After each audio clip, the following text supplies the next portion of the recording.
ఏ బాటైనా పర్వాలేదంట, సమయంతో సాగటమే మన సింపుల్ సిద్ధాంతం.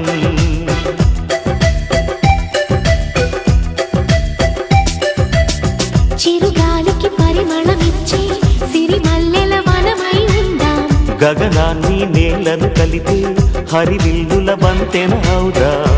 ఆనందం అంటే అర్థం మనమందా, ప్రతి పూట పాటై సాగే హుషారు సరిగమలో. ఎన్నో ఎన్నో రాగాలుండే సంగీతం కాదా, చల్లకి నవ్వుల కేరింత.